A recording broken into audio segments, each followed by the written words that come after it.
लेकिन ये कि बिहार मेरा बहुत ही शुरुआती दौर का सबसे प्रमुख कर्म क्षेत्र था, तो मैंने सोचा कि मैं क्यों न बिहार चलूँ। तो अब समापन बिहार से हो रहा है और आखिरी चरण में यहाँ आया। सर, आपने लगभग 4 दशकों पहले बिहार की राजनीति को और चुनावों को कवर किया था। आज जब आप 4 दशक बाद बिहार की वीथियों में घूम रहे हैं, तो क्या अंतर पाते हैं? कोई बड़ा अंतर देखते हैं या वैसे कुछ चल रहा है जैसा पहले चल रहा था? मुद्दे, राजनीति, विषय, चुनाव के क्या कुछ अंतर पाते हैं इन 4 दशकों में? बहुत महत्वपूर्ण सवाल है और दरअसल इस सवाल का जवाब कुछ शब्दों में, कुछ वाक्यों में नहीं दिया जा सकता है, क्योंकि मेरे को लगता है प्रवीण जी कि बिहार में बदलाव तो हुआ है। ऐसा नहीं है कि बिल्कुल नहीं हुआ है। जैसे आप सड़कें देखिए, पहले से बहुत बेहतर हुई हैं। सड़कों का गाँव तक उनकी पहुँच हुई है। कम्युनिकेशन बढ़ा है, इसमें कोई दो राय नहीं। लेकिन एक चीज़ जो नहीं बदली है बिहार की, मुझे मैं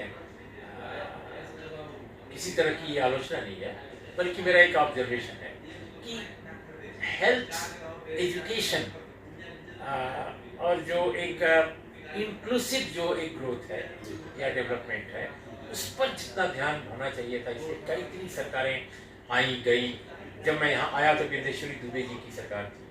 मैं 1986 के अप्रैल महीने में यहाँ आया था और मुझे अच्छी तरह याद है कि मैं मूर्ख दिवस के मौके पर बिहार आज पहुँचा था। 1 अप्रैल, जिसको मजाक में लोग कहते हैं मूर्ख दिवस, तो 1 अप्रैल को मैं यहाँ पहुँचा।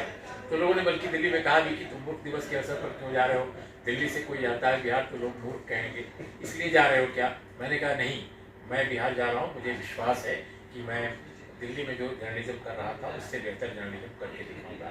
और मैं कितना कर पाया वो तो पाठक बताएंगे बिहार के, लेकिन मैंने बहुत मोहब्बत की प्यार, लेकिन मैंने आम आदमी में इसकी चर्चा चाय खानों में बैठा, मैंने पकौड़ा खाए, मैंने चीना बादाम खाया, मूंगफली खाया, कहीं कहीं बैठा, अजीब अजीब तरह के लोगों से मिला, हर तरह के।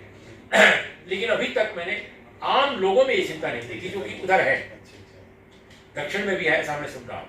मैं हालांकि मैं जा नहीं पाया इस बार ज़्यादा जगह, लेकिन नहीं है इधर। एक तो ये उत्तर प्रदेश में भी ज़्यादा जगहों पर नहीं है, लेकिन जहाँ रायबरेली में देखा मैंने, अमेठी में देखा, वहाँ है। अब वो कैसे है, हो सकता है नेहरू गांधी परिवार का चूंकि मामला है, हो सकता है वहाँ पर कार्यकर्ताओं ने इस तरह की बात ज़्यादा प्रचारित की हो, उसका असर है, लेकिन बाकी जगहों पर नहीं है। नगीना एक कॉन्स्टिट्यूंसी है उत्तर प्रदेश की, पश्चिम उत्तर प्रदेश की। जब मैं वहाँ गया था तो वहाँ है कि बाबा साहब के संविधान को अगर मौजूदा सरकार पुनः रिपीट करेगी तो शायद इसको भले बदले ना पूरी तरह, संविधान खत्म न करे, लेकिन इसके कंटेंट को बिल्कुल मिनिमाइज कर देगी या बेमतलब बना देगी, खासकर प्रेम और अन्य जो बहुत सारे मौलिक अधिकार हैं, मौलिक अधिकारों में कटौती हो जाएगी, अमेंडमेंट ऐसे ऐसे आ जाएंगे। वैसे भी आप जानते हैं आईपीसी, सीआरपीसी के नए जो कानून आ गए हैं और वो लागू होने वाले हैं। तो एक बड़ी चिंता और बड़ा सरोकार जो है वो महाराष्ट्र में मैंने देखा, क्योंकि महाराष्ट्र कर्मभूमि रही है बाबा साहब की, कर्मभूमि रही है। महाराष्ट्र के पूरे देश में आज बाबा साहब, कोई ऐसी धारा नहीं है राजनीति की जो बाबा साहब को एक्सेप्ट न करती हो। यहाँ तक कि जो बाबा साहब के विरोधी भी हैं, निंदक भी हैं अपने बंद कमरे में, वो भी बाबा साहब की बाहर जब निकलते हैं तो बाबा से की तारीफ करते हैं, हाथ जोड़ते हैं। नेहरू की इस देश में आलोचना की जा सकती है, गांधी की आलोचना की जा सकती है, लेकिन बाबा साहब की आलोचना साहस के साथ, बल्कि कोई भी व्यक्ति बाहर नहीं कर सकता पब्लिक में। आज ये हालत हो गई है बाबा साहब। अब देखिए